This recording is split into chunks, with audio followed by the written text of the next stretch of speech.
It was late in the afternoon when Elijah had finally finished lugging his possessions into his new home.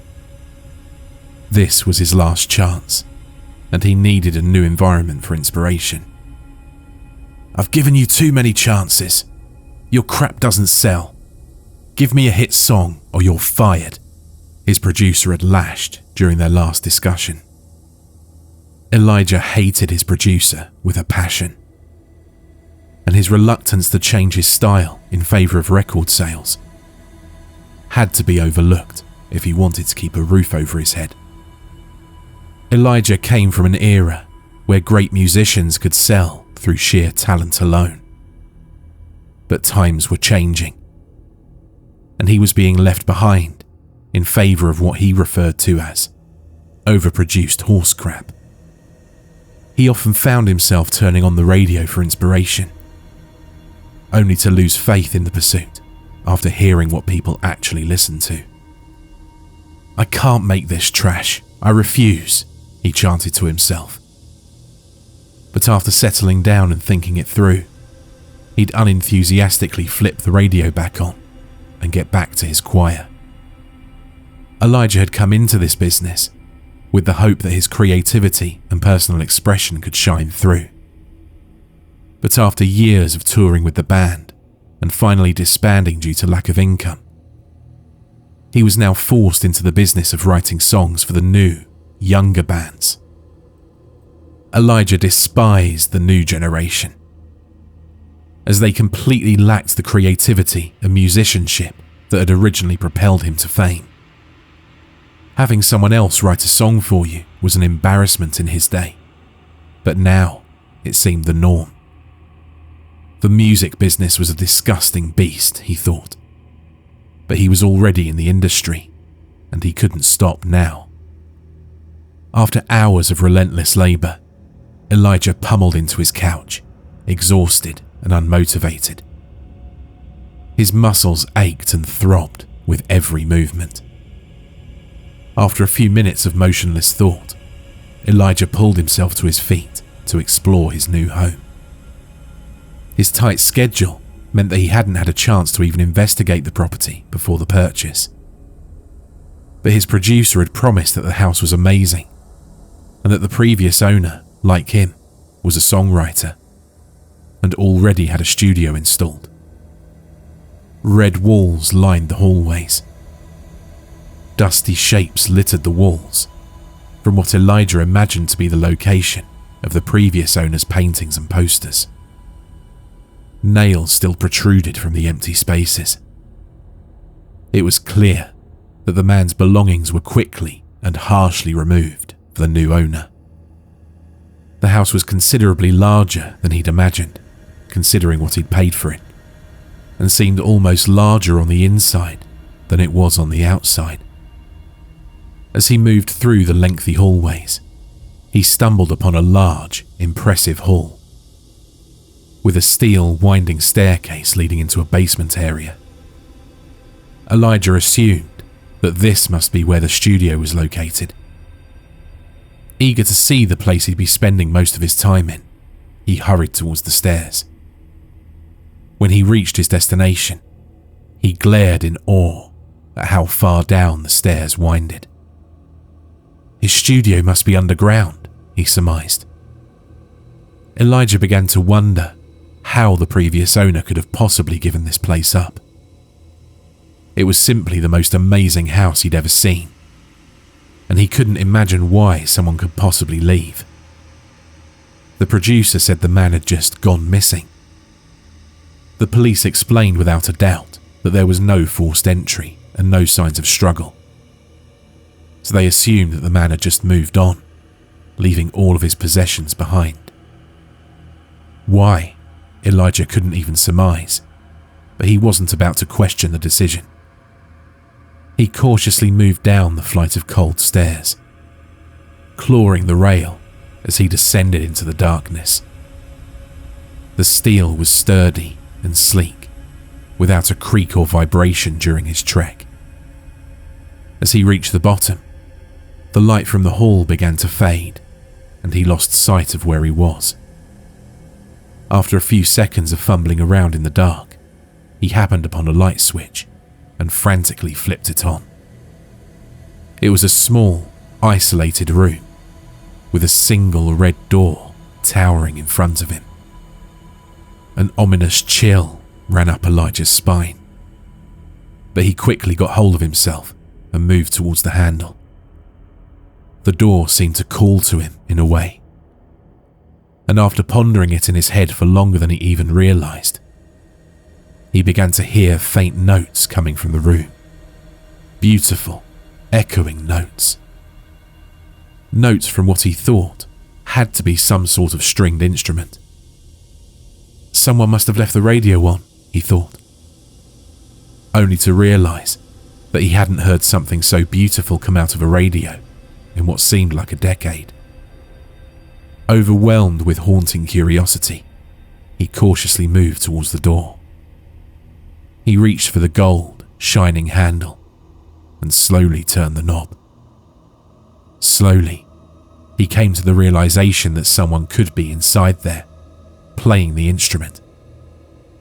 And he bashed open the door with the fury of his instincts and gazed into the room. It had to have been the most polished and intricate studio he'd ever seen. State-of-the-art microphones, tables and computers littered the room. The moving guys must have completely missed it, otherwise they would have taken everything. Elijah estimated that the room must have cost thousands of dollars. After a few seconds of admiration, he quickly remembered why he'd come in the first place, and was startled to find that the music had stopped. The room was empty. Man, I really am losing it, he scoffed to himself, and moved towards the equipment. To his surprise, the studio was still recording, as if the previous owner had just got up and left before he even stopped. Elijah moved through the equipment with professional quickness, as years of experience had given him a mastery over the various knobs and buttons, and stopped the recording. Later, he decided, he'd go back through the days of recording to see if he could figure out some clues as to why the previous owner had left so quickly. But something else had caught his attention that seemed to pull his eyes and mind away. A white, gleaming guitar, still plugged in, lying on the floor near a fallen stool. Elijah quickly moved closer for further inspection. The craftsmanship was absolutely superb, and despite having the styling of a guitar from 50 years ago, the frets were completely fresh, and the strings showed no signs of wear. As he subconsciously examined the find, he quickly realized that something was off. He was so mesmerized by the design that he hadn't realized the guitar was missing a string. Only 5 strings, ending with B. Even more interesting, the guitar seemed to be designed for 6 strings, considering the empty spot on the neck for the final, missing string. Why would someone go through the trouble of making such an amazing guitar and then neglect the final string, he thought. More interesting, he questioned. Why was the previous owner playing an incomplete guitar? Furthermore, the guitar had clearly been dropped, but was still in perfect condition. Elijah, filled with even more questions, moved to grab the guitar. As his hand reached for the neck, the guitar seemed to glow even more than before, as if it was itching to be grabbed, to be played. Suddenly, before he made contact, his pocket began to vibrate. He pulled out his phone. Great, this idiot again, he shrugged, and answered the phone. The reception was terrible, so he moved out of the room and headed back up the stairs. What did I tell you, man? Am I right or am I right? I know the studio's a bit small, but it should be fine, his producer shouted. The man always seemed to shout when he talked, like he didn't even know how loud his own voice was. Elijah didn't know what Bob meant by small, as the studio was much larger than his old one, but he dismissed the error. "It's great. It's amazing, actually. You were right, as always," he reluctantly admitted, with a sigh under his breath.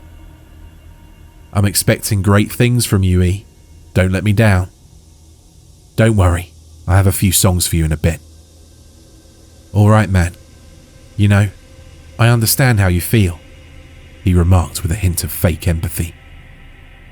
"You have to understand, though, times are changing, and if you don't get on the train's going to leave you behind."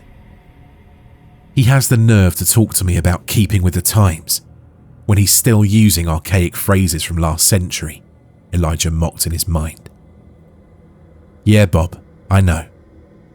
So anyway, I'm not finished unpacking, so I'll catch you later, okay?" "Sure thingy. Peace." Elijah eagerly threw the phone back into his pocket. His back was giving out, and he needed to lie down. The guitar, he figured, would have to wait until tomorrow. He hadn't set up his bed yet, so he moved to the couch for the night. Elijah didn't sleep well. He couldn't stop thinking about the guitar. The notes he heard before he opened the door echoed through his dreams. Suddenly, he shot up from the couch. It was 5 a.m. and the sun hadn't risen yet. Still, Elijah couldn't attempt to sleep, so he got up off the couch. He was moving towards the spiraling staircase before he even realized what he was doing. To his amazement, the notes that had been reverberating in his head now could be audibly heard throughout the house. Again, it was coming from the red door. This time, he wasn't going to take his time. He rushed down the stairs and pushed into the door. Without even looking around, he immediately headed for the guitar. It was still there, and the music, again, had stopped. He reached quickly for the guitar, but stopped himself moments before contact. He didn't know why, but something, his gut he assumed, told him not to touch it. Something was wrong with this guitar, with the whole scene in general. The studio still recording, the stool on the floor, the guitar laying so perfectly gleaming on the floor where it must have been for at least a few weeks, the missing string. None of it made any sense. Still, he would never know unless he inspected further, so he gulped and grabbed the guitar off the floor. Nothing happened. Nothing, at least, that he could see. The guitar, now in his hands, seemed to lose the glow that had emitted from it when it was on the floor. The warm, smooth neck felt perfect in his hands. He pulled the stool up and sat down, putting the guitar into playing position. He set his fingers and strummed an open E major chord. The guitar was perfectly in tune, though the lack of a high E string left the familiar chord lacking in completeness. Still, the tone was the most beautiful thing he'd ever heard. Before even thinking, he realized the guitar sounded exactly like the notes he'd been hearing all night. It was so clean and beautiful that he didn't even realize it was a guitar. The notes, he figured, must have come from some sort of harp, but amazingly, the perfect tone was emitting from this guitar. Immediately coming to his senses, he jumped up and scanned the room. "Where are you? Come out," he demanded. Someone must have been playing the guitar, and he was so caught in the moment that he'd completely forgotten to analyze the situation. He moved quickly through the studio, feeling the walls for hidden doors and scanning the floor for trapdoors. After a few minutes of frantic searching, he couldn't find anything. Could it be the recording? He thought. and moved into the previous room to inspect the equipment. It was all off, just like he'd left it the previous day. Nothing recording, no playback initiated, nothing. The whole situation was entirely too weird. But Elijah quickly remembered the guitar and immediately moved back to his prize. Fascinated, he went back to playing position and began to accustom himself with the instrument. The lack of a first string was still a little weird to him, but the amazing tone of the previous strings more than made up for it. He began plucking through his repertoire of classics.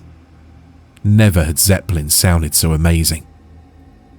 The tone was all-encompassing and perfect for any genre, he soon found out. It fit with nearly everything and made everything sound better. "This is absolutely amazing," he exclaimed. Dozens of possibilities flew through his head.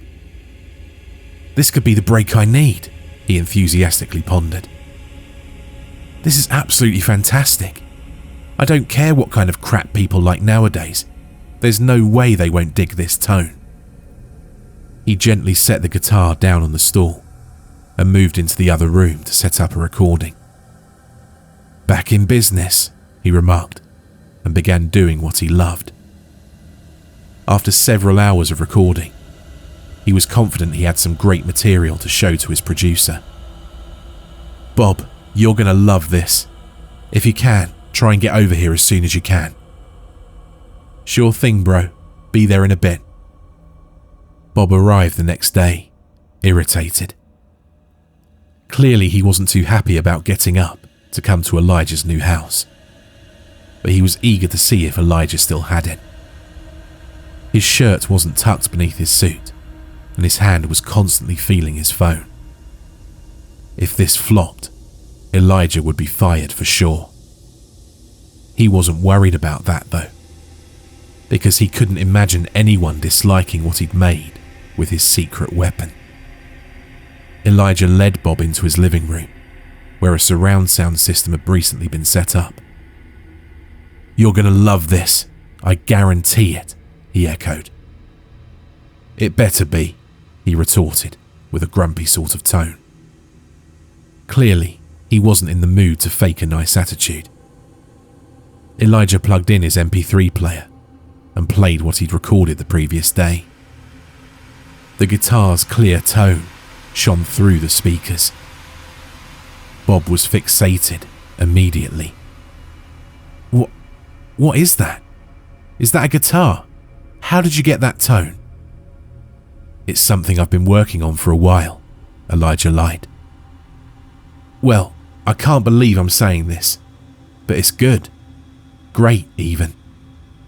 Keep this up, and keep up that amazing tone, and you'll be in business. I'll call the band right..." "Wait," Elijah shouted with sudden urgency.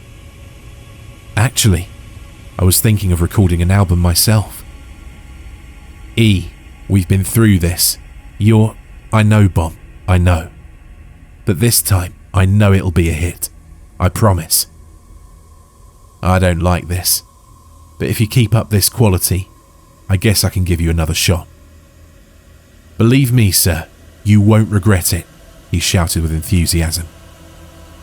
"All right, man, but this is all or nothing, and keep to this new style, none of that old crap." Elijah shook with deep anger, but attempted to ignore the comment. Yeah, sure, of course, you've got it. If you'll excuse me, I've got some other matters to attend to. I'll talk to you soon." Bob headed for the door without a word and left as quickly as he came. Elijah was bursting with excitement. He hadn't been this happy since the first record deal. Finally, another shot. I'm back in business, back in the spotlight. Fueled by a newfound drive, he immediately headed back towards the studio to keep recording. On his way, he suddenly realized that he hadn't even finished exploring the house. He was so fixated on the guitar and on recording that he'd completely neglected to explore the rest of the house. He wandered through the red halls, towards the section of the house he'd not yet looked at. Towards the end of the hallway, he saw another door. Another bedroom, he thought. He opened the door, but he found something he didn't expect. A recording studio. This one, however, was empty. They clearly didn't miss this room. Small and cramped, he quickly realized that this must be the studio Bob was talking about. Why the house had two studios, he couldn't understand. More interesting, how could the movers have possibly missed the bigger one downstairs, and why was Bob unaware of it? The previous owner was another artist under Bob's label, so he must have been with him at some point when he was recording. Why then would he neglect to mention the other studio? Furthermore, why would the previous owner use this cramped studio when there's a better one downstairs? Suddenly, the music from the room sounded gently through the halls. Elijah was noticeably concerned at this point. Once again, before he could even think, he was moving towards the studio. Before he even realized what he was doing, he stood in front of the red door. This time, he opened the door quietly, hoping to catch a glimpse of the room before whatever was in there realized he was there. Despite his efforts, the sound stopped as soon as he opened the door. The guitar was still there, this time gleaming in the low studio light more than ever. He moved towards the instrument without hesitation. He eagerly picked up the guitar and began playing. Ideas seemed to flow into his head whenever it was in his hands. Ideas that he'd never even remotely thought about. "This thing is an inspiration magnet," he proclaimed. As he continued to play, he suddenly realized he wasn't coming up with ideas at all. He was just playing them. His fingers moved through the frets with pinpoint efficiency, and songs just seemed to flow from the strings, like they weren't even his fingers at all. He immediately dropped the guitar out of complete disbelief, and it landed with an angry thud. Realizing what he did, he scrambled to inspect the damage. To his amazement, the guitar was perfectly fine. He examined the impact with intense care, and not a scratch was present. There was something very wrong here, and Elijah's instincts began to overshadow his love for the instrument. He backed away, glaring at its perfect body as he moved. The glow seemed to intensify, like it knew it was being neglected. Elijah felt a mental pull from the strings, like he was connected and now was trying to break away. Filled with a sudden drive for survival, he turned and burst out the recording room, slamming the door behind him. He remembered the recording and immediately went through the history to figure out what the previous owner was recording. As he rewound through day after day, he began to lose hope in the endeavour, but immediately jumped back as loud, screeching and distorted noises slammed through the speakers.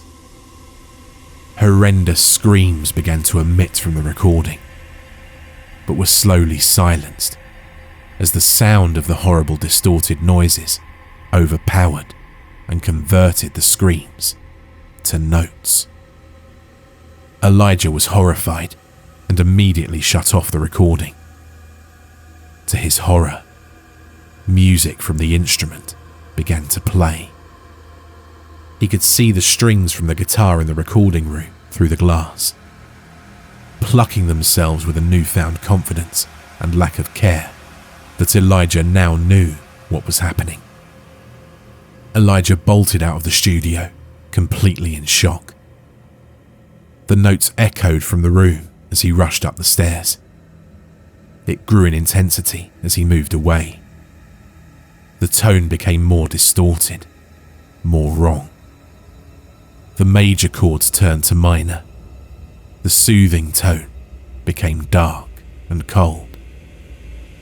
The perfect melodies became dissonant and hard to distinguish. Elijah knew now that there was definitely something seriously wrong with that guitar, and he was determined to figure it out. Elijah grabbed his laptop and began researching the disappearance of the previous owner. He dug deeper, looking for anything that could explain the disappearance and a possible connection to the guitar. The previous owner was named Brian Reynolds, and his disappearance wasn't unique. The name seemed familiar, like he'd heard of him before. Elijah quickly found related articles, similar disappearances. The music from the studio was getting louder as Elijah dug deeper. 4 different cases, all with the same characteristics. Even more unsettling, they were all musicians. Yeah, I knew about that guy. Great musician, he said to himself. A man named Gabrielle Morales was before Brian, and a woman named Delilah Williams before him. Elijah couldn't quite put his finger on it, but there was something strange about these names. Next was an Adrian Johnson. The guitar grew louder and more primal. What was once a simple melody was now full, out-of-tune power chords, piercing his ears with distorted malice. His head throbbed as he struggled to view the last name. Evelyn Myers. Elijah then realized what was off about those names. Suddenly, a strong current came through the house, knocking the laptop off the desk and pushing Elijah to the floor. Bewildered and hurt, he struggled to his feet, but the current pushed harder. His body flung like a rag doll through the house. He quickly realized that he wasn't being pushed, but rather pulled. Pulled down the spiraling staircase. He hit every stair, losing consciousness with every impact. The force of his body broke through the closed red door. The wood shattered around him.